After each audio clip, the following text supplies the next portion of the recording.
Bien, vamos a revisar la guía de banqueo del capítulo de gastroenterología, ¿correcto? Vamos a revisar casos clínicos de los temas más importantes de este capítulo.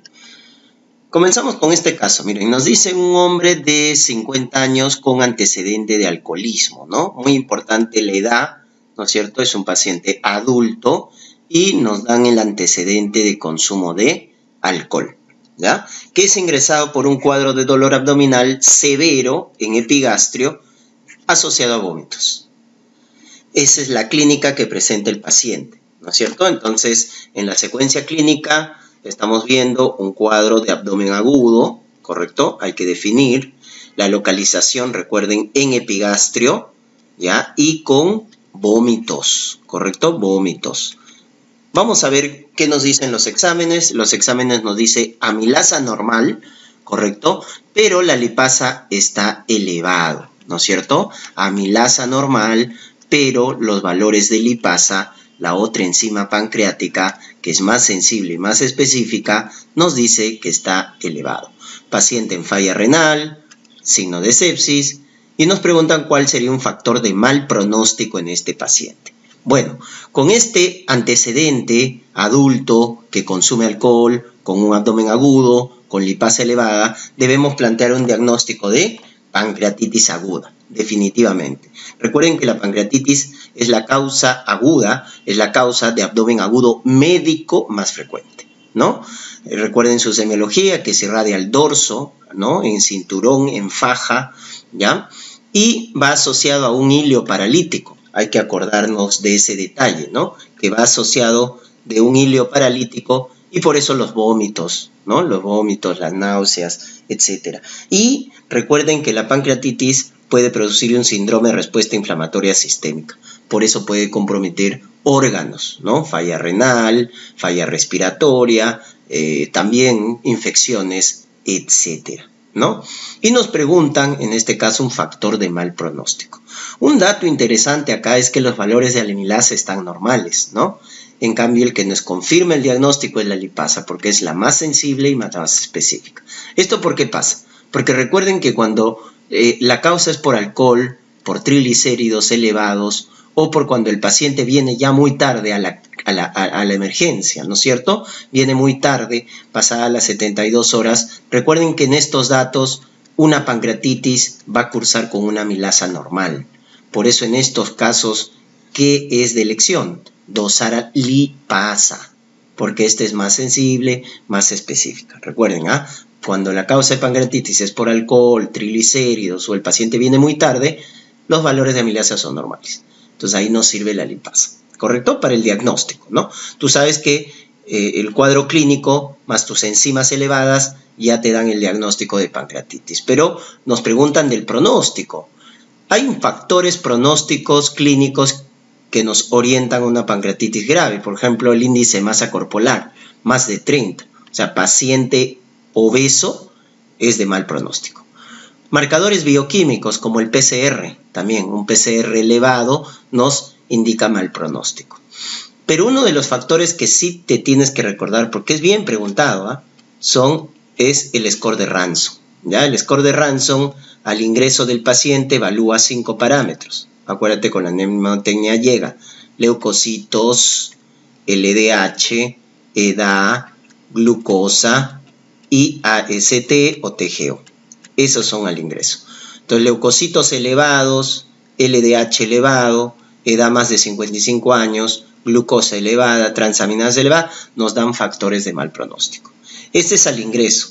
Y luego a las 48 horas está el calcio, está la urea o el boom ureico, está la presión arterial de oxígeno, está el hematocrito, déficit de líquido, déficit de bases, ¿correcto?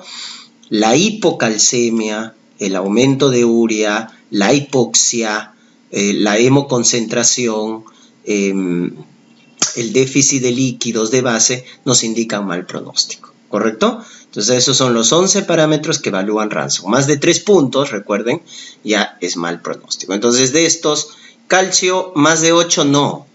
La hipocalcemia es mal pronóstico. Leucocitos más de 16.000, eso sí.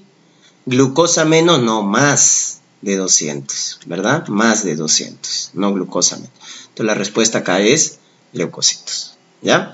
Recuerden otro score, también Baltasar, ¿no es cierto? Baltasar más de 8, el score de BISAP también, BISAP, ¿no? Más de 2, el índice de severidad tomográfica, más de 6. Recuerden, la tomografía nos sirve para evaluar el pronóstico de la pancreatitis y debemos pedirlo a las 72 horas. Eso también es pregunta examen, ¿ya? La tomografía a las 72 horas para evaluar el pronóstico. Entonces, aprendan bien diagnóstico y pronóstico en pancreatitis porque suele ser preguntado. Este caso nos habla de un paciente adulto mayor que ingresa por hematemesis. Tiene antecedente de úlcera gástrica. Recuerden que la causa más frecuente de hemorragia digestiva alta es la úlcera péptica, pues, ¿no? La úlcera gástrica. Es la principal causa de hemorragia digestiva alta, que lo estamos viendo, ¿no? Que va con hematemesis, con melena, ¿no? Entonces es importante tener ese antecedente de úlcera péptica y este paciente viene con sangrado y que está descompensando hemodinámicamente, taquicardia, shock hipovolémico. Entonces eso es importante tener en cuenta. Un paciente que viene con hematemesis, un paciente que viene con melena, nos configura un cuadro de hemorragia digestiva alta, ¿verdad? Ahora, importante, ¿no? ¿Cómo está la presión arterial? ¿Cómo está la frecuencia cardíaca? Hipotenso, taquicárdico, quiere decir que ya perdió más del 30% de la volemia. Por eso el paciente está en shock, un shock hipovolémico, está inestable hemodinámicamente. Por eso la primera medida debe ser la fluidoterapia. Eso está bien, ese es el tratamiento inicial, porque el paciente está inestable.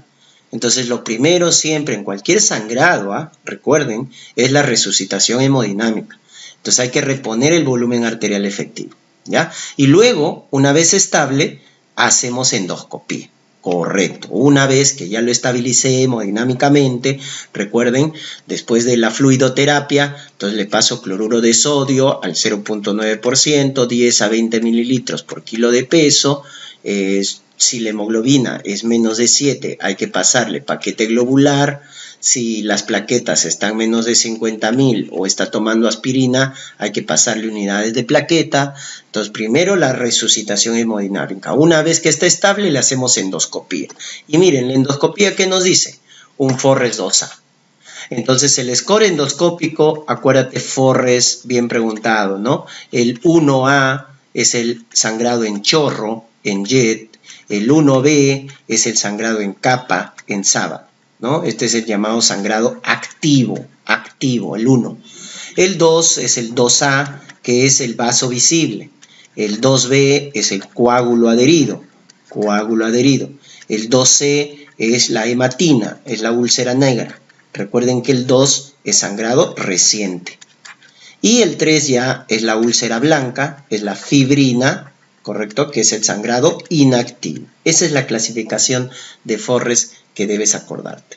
Ahora, acuérdate que a partir del 2A para arriba, ojo, estos pacientes tienen alto riesgo de resangrado. Por eso debemos dar inhibidores de bomba de protones por vía endovenosa, en bolo, ¿no? Omeprazol endovenoso en bolo, 80 miligramos, y luego en infusión continua, más tratamiento endoscópico, tratamiento hemostático.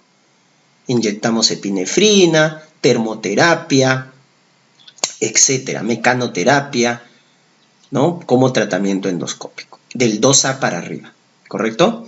Del 2C para abajo, o sea, hematina, fibrina, acá la conducta es expectante, no se hace nada, porque el riesgo de resangrado es bajo. No se da ni inhibidores de bomba, menos tratamiento endoscópico, ¿correcto? Nada, lo dejamos así. Y en el caso del 2B, vamos a retirar el coágulo, ¿ya? Retiramos el coágulo. Si al retirar el coágulo sangra, hacemos el tratamiento de arriba, omeprazol endovenoso y su tratamiento endoscópico. Si al retirar el coágulo no sangra, hacemos el tratamiento de abajo, ¿correcto? Conducta expectante. Ese es con respecto al 2B, depende entonces. Acá, doctores, estamos frente a un 2A. Es un vaso visible, alto riesgo de resangrado. Por lo tanto, ¿cuál es el paso más importante en el manejo de este paciente? Hemostasia endoscópica. Hay que darle tratamiento endoscópico y aparte su omeprazol endovenoso. ¿Ya? No es conducta expectante, inhibidores de bomba, pero por vía oral no, endovenoso, ¿correcto? Muy bien.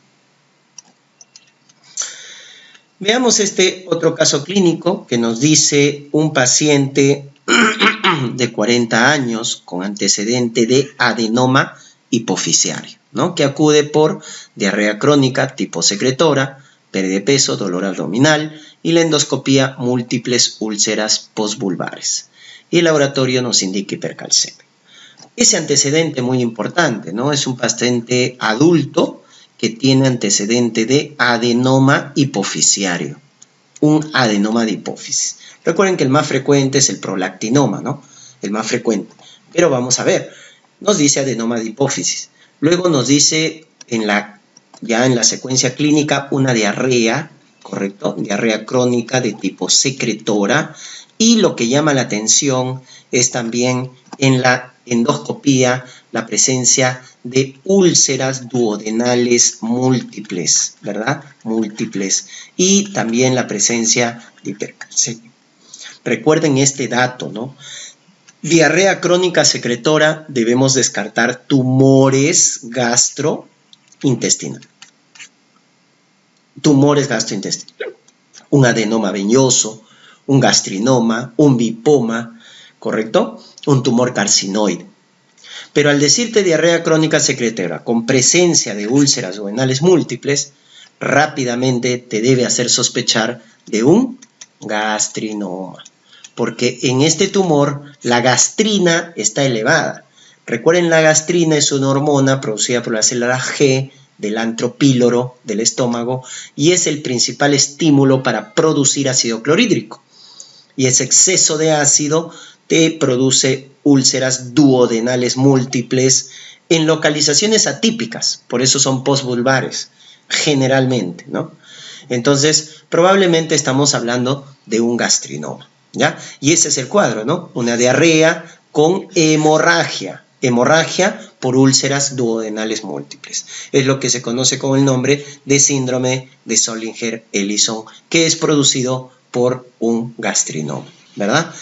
A diferencia de un carcinoide que te produce diarrea secretora, broncoespasmo y rubincundez facial.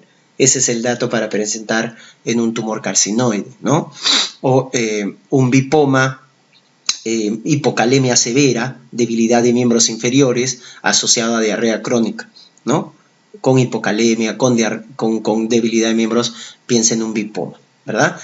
No tiene que ver nada la enfermedad celíaca. La enfermedad celíaca, recuerden, es una enteropatía autoinmune por una intolerancia al gluten, ¿no? Intolerancia al gluten. El dato característico en la endoscopía, en la biopsia, es la atrofia de vellosidades con hiperplasia de criptas. El síndrome de intestino irritable es un cuadro funcional, es una diarrea crónica, es la causa de diarrea crónica más frecuente, pero es funcional. No te va a dar baja de peso, no te da atorrea, heces con sangre, fiebre, etc. Pues no hay datos de organicidad porque el cuadro de intestino irritable es funcional. Por el contrario, te dan el dato de alternancia de diarrea con estreñimiento o que hay dolor, ¿no? En este caso, que mejora después de la deposición, ¿no? Dolor que mejora posterior a la deposición. Es un dato interesante del intestino irritable, ¿ya? Ahora, este dato de adenoma hipofisiario y este dato de hipercalcemia nos hace recordar a la famosa 3P. Pituitaria, paratiroides y páncreas, ¿correcto? Es lo que conocemos con el nombre de el MEN1, ¿no es cierto? Neoplasia endocrínica múltiple tipo 1, donde aparece tumores a estos tres niveles. En la pituitaria, adenoma de hipófisis, en la paratiroides, por eso la hipercalcemia, y ¿dónde se localiza el gastrinoma? En el páncreas, en el páncreas. Ojo, la localización más frecuente del gastrinoma es duodeno. pero la localización extraintestinal más frecuente es en el páncreas, como lo estamos viendo, ¿ya? Entonces, al final estos datos constituyen, ¿no?, una neoplasia endocrínica múltiple, donde el gastrinoma forma, pues, los gastrinomas en un 20% forma parte de esta neoplasia endocrínica múltiple, ¿no? Porque la mayoría de los gastrinomas son aislados, son de novo, no forman parte, ¿no?, de una neoplasia endocrínica múltiple, son esporádicos. Veamos este caso de úlcera péptica, ¿no? Nos dice un hombre de 48 años, consulta por dolor epigástrico recurrente, especialmente después de las comidas. Miren, el antecedente importante, ¿no?, de un paciente adulto que tiene dolor epigástrico. Dispepsia, ¿no? Se llama eso, dolor en epigastrio. Después de las comidas. Hay que ver cuál es la causa de esta dispepsia, ¿no? Lo más frecuente es funcional, pero hay que descartar causa orgánica, ¿ya? Tiene varios episodios de dolor durante los últimos 6 meses, ha recibido tratamiento con antiácidos, pero no hay mejoría completa. La endoscopía revela úlcera, correcto, ¿no? La causa más frecuente de dispepsia es funcional, 70%, pero la dispepsia orgánica, ¿no es cierto?, cuando hay datos de organicidad es un 30%, y la causa benigna más frecuente es úlcera péptica. La causa maligna de dispepsia orgánica más frecuente es adenocarcinoma gástrico, o sea, cáncer, ¿no? Ahí está. Entonces, cuando hay un dolor en epigastrio, ardor en epigastrio, saciedad precoz, plenitud postprandial, siempre plantea esto, ¿no? Lo más frecuente es funcional, pero hay que descartar el cuadro orgánico. Entonces, acá en la endoscopía, ¿no?, nos dicen úlcera en la curvatura menor del estómago, con bordes regulares, sin signos de malignidad. No hay antecedente de consumo de AINES ni antecedente de cáncer gástrico. Recuerden que los AINES son los más gastrolesivos, ¿no? A la cabeza ketorolaco, piroxicam, que son gastrolesivos, ¿verdad? Muy bien. Entonces, en la secuencia clínica nos están hablando de un dolor en el epigastrio que, como habíamos dicho, es básicamente la dispepsia, ¿no es cierto?, de manera crónica, ya va 6 meses con ese dolor que calma a veces o no con los antiácidos, ¿no? Pero acá definitivamente el que nos va a dar el diagnóstico es la endoscopía, que nos está diciendo una úlcera gástrica en curvatura menor, ¿verdad? En curvatura menor. Y nos preguntan, según la clasificación de Johnson, ¿qué tipo de úlcera es esta? Interesante, ¿no? Johnson es una clasificación, ¿no?, para las úlceras gástricas. Entonces, esta pregunta trata de reforzar para que te acuerdes la clasificación. 1, justamente cuando se ubica en curvatura menor, en la llamada incisura angularis, que es la más frecuente. 2, cuando tiene 2 úlceras, úlcera gástrica y úlcera duodenal. 3, cuando está en antro píloro. 4, cuando en este caso está en el fondo gástrico. Y 5, cuando tiene úlceras múltiples asociadas al consumo de AINES. Ya está, esa es la clasificación. Entonces te están hablando de una úlcera ubicada en la curvatura menor del estómago. Eso es Johnson 1, ¿correcto? Tipo 1, que dicho sea de paso es el más frecuente, ¿ah? Es el más frecuente.